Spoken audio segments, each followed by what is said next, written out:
Oppression Olympics is the in vogue term to describe the fierce competition for victim status, the battle to check all the boxes of marginalization, and only the elite can rise to the top of the supposed bottom of society.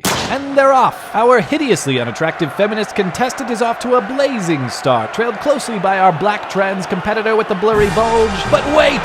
What's this? With a keen burst of speed, we have our double amputee runner with a hijab! My oh my! What an incredible performance for our champion! The Oppression Olympics may be as competitive as the actual Olympics, but generally, the two contests operate according to completely different philosophies. The Olympics are apolitical, a contest of pure sport, where we put aside our differences and celebrate the merits of the world's most elite athletes. The Oppression Olympics, however, are pure politics. Identity is everything. The individual doesn't matter, nor does the individual's competitive merit. Given the tenacity of the Oppression Olympics, however, it was only a matter of time before they infiltrated the actual Olympics. And since it's the current year, the 2016 Olympic Games are the perfect setting for such an integration. The Olympic Games, of course, begin with the opening ceremony, a parade of each country's athletes, with one athlete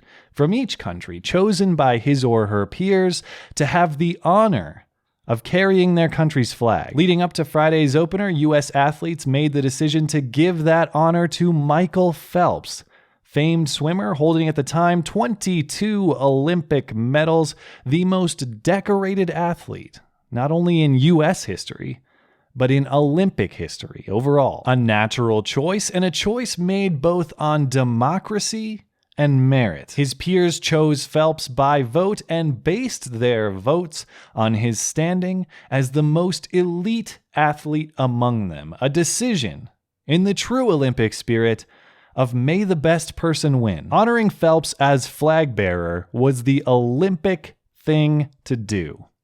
But was it the just thing to do? No, says editorial writer and alleged comedian W. Kamau Bell, who submitted this plea for justice to CNN before last Friday's opening ceremonies. Dear Michael Phelps, thank you. I really appreciate the fact that you have made or will make the right choice here. You haven't announced it yet, but I'm sure you will soon. Being asked to carry the flag is a big deal. I'm betting that even a star of your magnitude is still feeling the glow of being voted to carry the flag by your Olympic peers. But I know that you must know that there is a better choice to carry the flag. The athlete who came in second to you in the vote for flag bearer, fencer Ibtihaj Muhammad. That's right, Michael Phelps should step aside from his democratically decided, merit-based role as flag carrier. Never mind the fact that he's the most qualified. Never mind the fact that his peers decided. Never mind the fact that these are his fifth and final Olympic Games, making this his one shot to enjoy the honor he has rightfully earned through unrivaled work ethic and exceptional performance in perfecting his craft. He needs to step aside. Why? Because there's a Muslim athlete with a hijab and everything. Making a reasoned case for this move might require a performance beyond Olympic level. But let's give our author a chance. Let's be real here, Michael. It's not like you need the honor. With 22 Olympic medals, you are already the most decorated athlete in Olympic history. You already know how America feels about you. Interesting how backward this reasoning gets. Shouldn't the fact that he's the most decorated Olympian ever be a solid case for him carrying the flag? If we want disliked, less accomplished people to represent us, why not just let Mama June do it? And the decision isn't based on who needs to carry the flag. Nobody needs to carry a flag. It's about who deserves to carry it. Needs are food, water, shelter. Carrying a flag at an Olympic ceremony is an elite honor one can earn. Emphasis on earn. What I'm trying to say is that as far as America is concerned, you are a golden boy, Literally, you getting the opportunity to carry the flag is like Michael Jordan getting a free pair of Nike sneakers. What is this supposed to be, an absurd situation? Michael Jordan does get lots of pairs of free Nikes. His closets are probably overflowing with free Nikes, and when he runs out of room, he probably calls up Nike to get more money to build bigger houses with bigger closets to put more free Nikes in. Why? Because he's the greatest basketball player ever to play the game, and he sells more shoes than any person ever in the history of the world. He has earned every free shoe he has. Free shoes aren't thrown at him for the sake of irony. They are thrown at him because of his elite status as a basketball player. God, I feel like throwing a shoe at this author.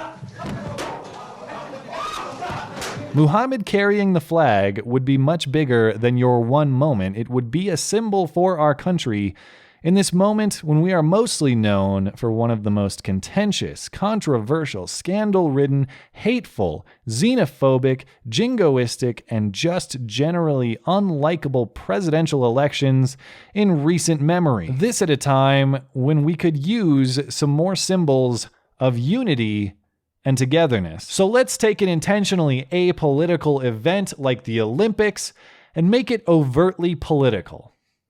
Fine. But even if we do, you're telling me, in the context of world politics, the United States is the scummy one because of our presidential election? Because of words? Let's look at the worst ranked countries on the Human Freedom Index. Iran, the Congo, Myanmar, Zimbabwe, Yemen, Central African Republic, Algeria, Ethiopia, the list goes on. All are represented at the Olympics, and all grossly mistreat their people with restrictions on personal, civil, and economic freedom.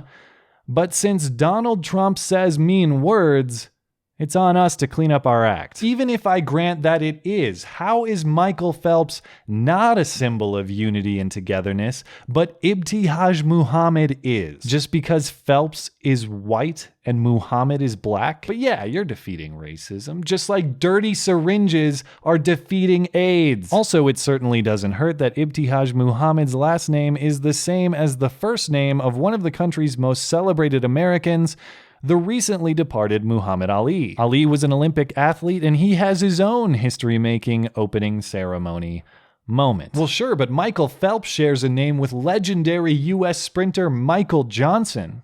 You just gonna stick it to a black guy like that? Yeah, but I actually won medals, so I can't be a victim. Oh, right. This article reads like a hurdle race, with each obstacle or argument getting harder to clear, until the inevitable tripping.